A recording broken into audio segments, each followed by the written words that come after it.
Operational risk management, both the function and the process overall, are really at a crossroads. And at a crossroads for a number of reasons. You look at what has been transpiring in the industry in terms of important operational risk events over the last few years. They have been extremely significant. I mean, just this week, when you opened the paper, there was another discussion of a potentially $10 billion fine for an institution related to an AML event. We have had a number of rogue trading events. We've had the constant and rising threat of cybercrime that financial institutions are having to deal with. So on the one hand, you sort of have this heightened risk profile, or the perception that financial institutions are under pressure on that side. And at the same time, regulators are heightening their expectations of financial institutions in terms of the processes they have to have in place, the governance, the data that they're supposed to be gathering, and just the overall efficiency of the risk management process, the effectiveness of it.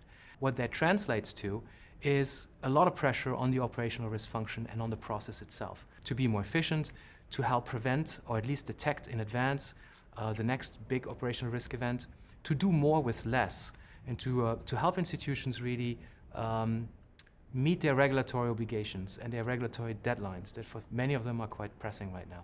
When you look at that and you put those things together, it becomes very clear that the recipe that we've used in the past, which has been to throw more resources at these type of problems, may not work this time. And I would actually suggest that more of the same is not going to cut it. And as we look at the institutions that we're dealing with and the evolutions that we observe, we see a pivot. And I think the pivot is towards a different operating model for operational risk and compliance. I think there's really three types of things that most organizations, most financial institutions are focusing on right now over the next 12 to 18 months, big themes. First of all, it's making that transition from a reactive to a proactive stance in terms of risk management. It's moving away from reacting to the latest operational risk event, trying to get through the latest MRA or the latest crisis, and taking a more proactive sort of stance vis-a-vis the business. That's an important sort of factor. It's easier said than done, but organizations are no longer in a position to be constantly in crisis mode. So that's one big area. I think the second area is to strike the right balance between the first and the second line of defense, between the business, the revenue-producing side of the institution, and the oversight of that institution. The OCC guidance from earlier this year is actually a very good guidepost in providing sort of what the regulatory thinking is around that. But that balance between constructive engagement on the one hand and benevolent oversight on the other is quite important. And again, not something that's easy to get right, and it's going to take some work to get there.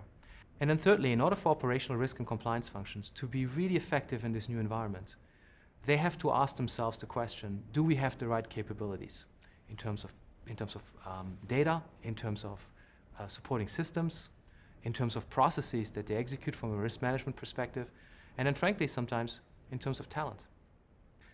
Well, here are two examples of projects that institutions can and should probably start thinking about today if they're not already working on them. First of all, transforming risk and control assessments, taking a new look at why we're doing these risk and control assessments, and more importantly, how we're actually executing them, right? Assess once, use multiple times is a great concept. In order for that to work, though, you need to have a common denominator, and there's lots of good work happening in industry around re-looking at risk and control assessments and projecting them in a process-based view. The second type of project that institutions are working on, or that many of them are starting to work on, has to do with risk data aggregation and reporting. And it's creating both the data structures that enable that and the infrastructures that support that. It's not an easy undertaking. It takes a lot of sort of consensus building and data model building. But ultimately, that's the price for being able to construct an integrated view of risks and exposures and for having actionable management reporting.